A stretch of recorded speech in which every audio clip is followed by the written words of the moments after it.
shadow. Wait for your footsteps to finally slow until they come to a halt. Then you turn around and look back and realize the fact that I'm still behind you. Desperate for your affection, longing for a connection that you severed, but you still wanted to remember the feeling and how it felt.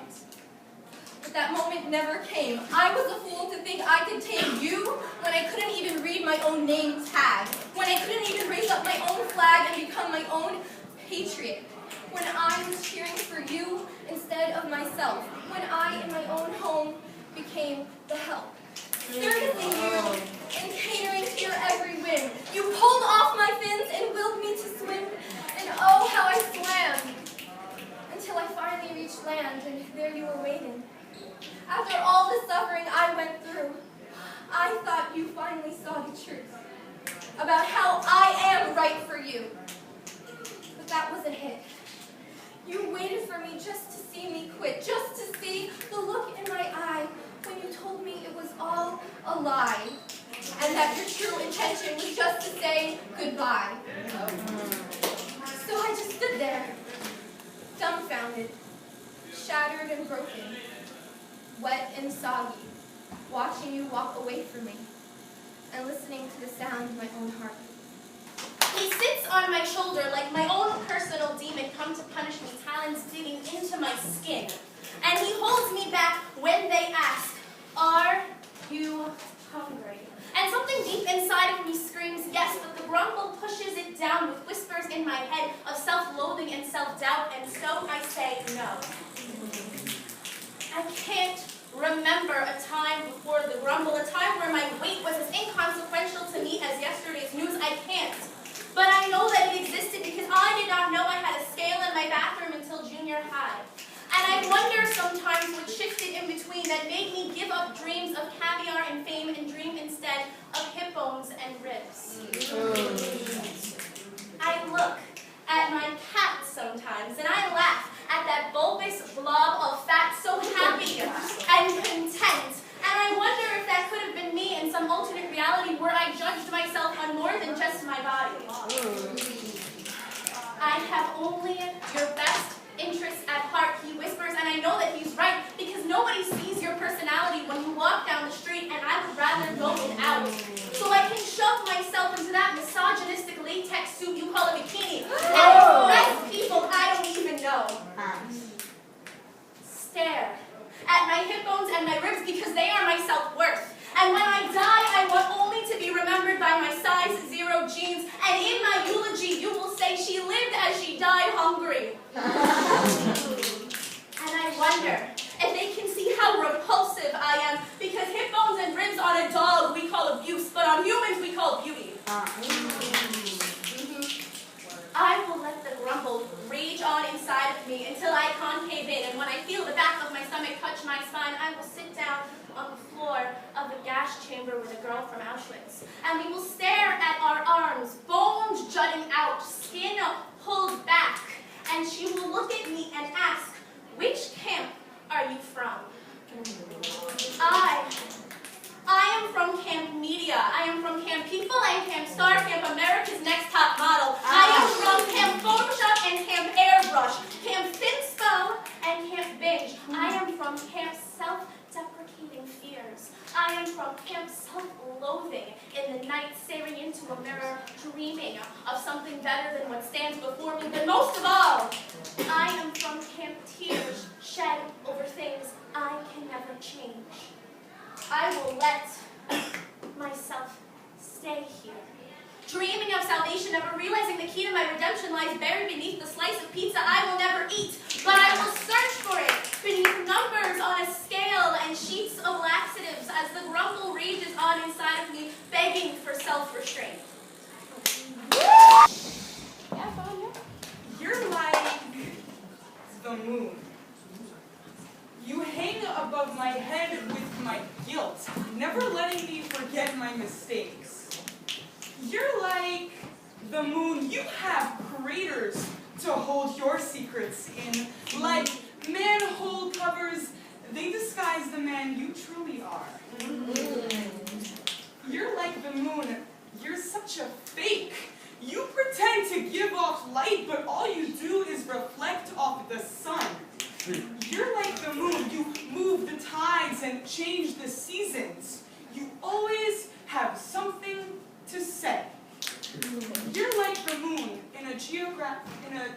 heliocentric model of the universe, revolving around the earth, revolving around yourself, revolving around your own ideas, not realizing that we live in a heliocentric world, that there are ideas bigger than yours. Stop pretending to be anything of importance. You're just an inconsequential chunk of rock. You use these traits to mask who you are. You use them like a shield. I guess you need better armor. I see you. Even during the day, I see you. Even when no one else notices you, even when you can't see yourself. See, I have completely finished in my metaphorical psychoanalysis of you. You're like the moon. You have a dark side no one knows, except for me. Oh, it turned out as it is meant to be. But as I am standing now, I see two paths that lead somewhere. People say that I act like I'm going to give up, and I will never admit that uncertainty and indecision don't bother me. Because in my heart, I know that life doesn't give you second chances. Only disbelievers say that the time for optimism is always, even when you don't know which path to choose. It saddens me that maybe they don't realize that a fool's game is not what I want to play, but disbelievers still say, I believe you can change. And I will always respond, that is only a thought of your limited mind. And I know that the creed of pessimism might just hold the answers we need after trying everything else. To answer curious pessimists, optimism taught me that to live is greater than to die, and the value of experience in life, but that's a lie. So I guess I'm just a negative guy. But that's a lie. And the value of experience in life taught me that to live is greater than to die. To answer curious pessimists, optimism, after trying everything else, might just hold the answers we need. And I know that the creed of pessimism is only a thought of your limited mind, and I will always respond that I believe you can change. But disbelievers still say, a fool's game is not what I want to play. It saddens me that maybe they don't realize that even when you don't know which path to choose, the time for optimism is always. Only disbelievers say that life doesn't give you second chances, because in my heart, I know that uncertainty and indecision don't bother me. And I will never admit that I'm going to give up. People say that I act like I see two paths that lead somewhere, but as I am standing now, I know that life will turn out as it is meant to be.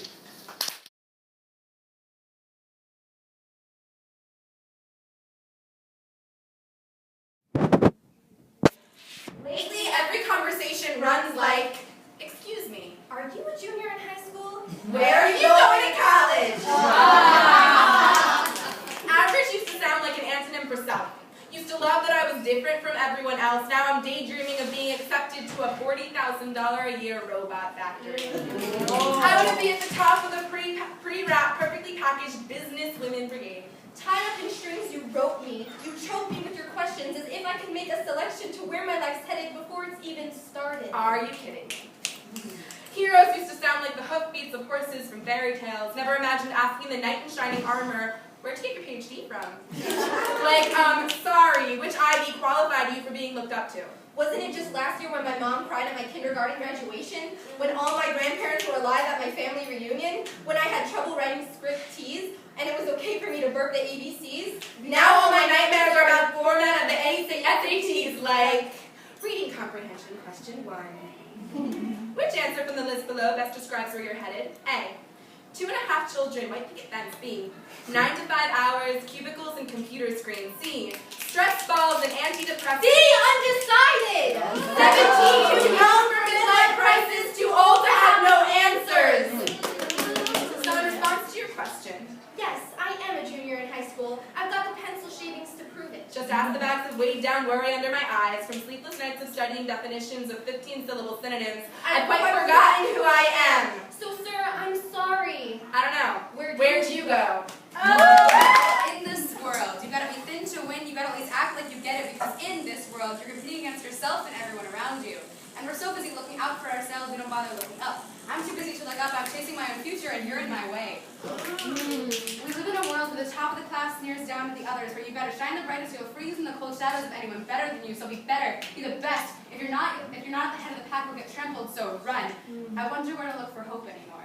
One day, when I was rummaging around in my basement looking at old hate, lost love, and sour memories, I stumbled upon hope. generated by the eyes of the broken-hearted. Each love departed gives you a chance to rise up and fight back.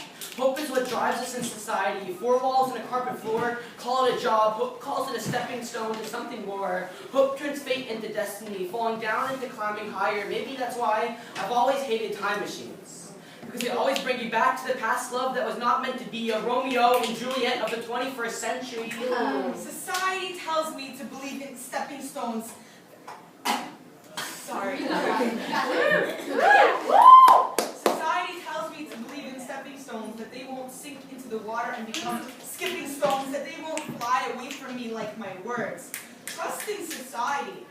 Excuse me? Why trust in something that tells me I have no right to write poetry, that I'm too young to understand the framework and bone structure of love, that I'm too young to know love, too young to know what I want?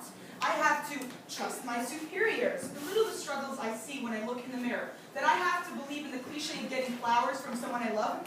Excuse me for questioning whether roses are really red and violets blue, because the repercussions of my love not being reciprocated left me colorblind.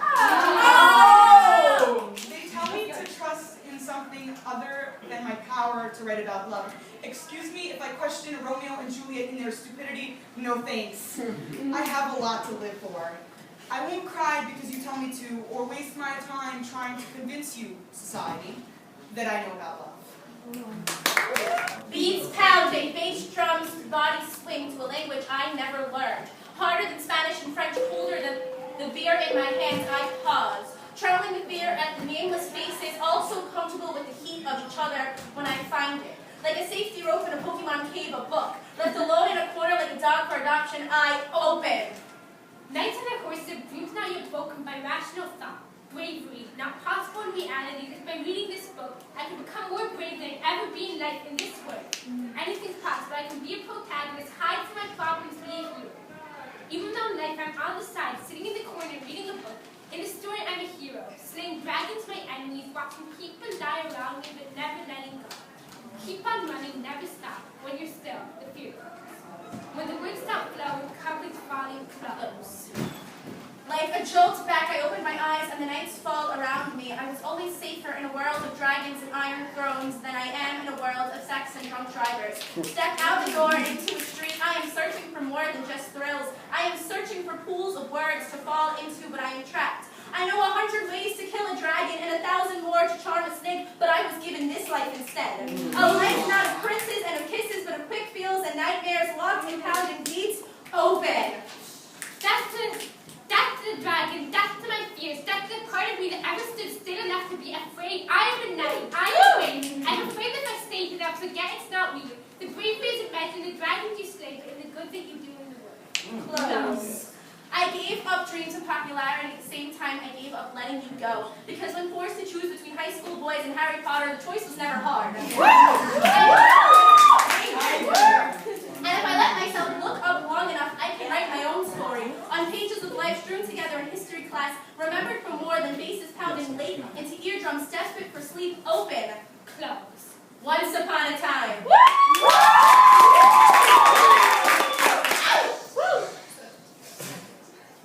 What do you find beautiful? The way a flowering tree can exist on a shabby street corner. But the street corner is full of beautiful minds of the ones who can't find themselves. Because a beautiful mind is always so lost. Lost in thought, lost in hope, lost in love, lost in the dreams that they can never seem to grow. I love losing control. Let the words pull at my emotions, shut my eyes to the world around me, shut my mind from the places I can't be. Beauty is the way I keep myself happy, shutting away everything bad. My bubble is a beautiful place. My bubble is the dream that spirals ever so out of control. Spiral to the sun, find happiness in the thoughts of a loaded gun to the world. I let the darkness embrace me like a beautiful veil, cutting me off from the rest of the world. I find home in the shades of trees. We find beauty in the way a flowering tree can exist on a shabby street corner. Good job, guys. Because while the asphalt of the street corner is falling apart, beautiful minds continue to exist. I exist for the beauty and happiness in the world. I exist to watch other life forms thrive. Animals are so much happier than I can ever be. And I strive to be the best that I can be. The best I can be, everything seems to fall apart. spiral to the sun. Beauty is in the eye of the beholder, And we are all beholders of beauty.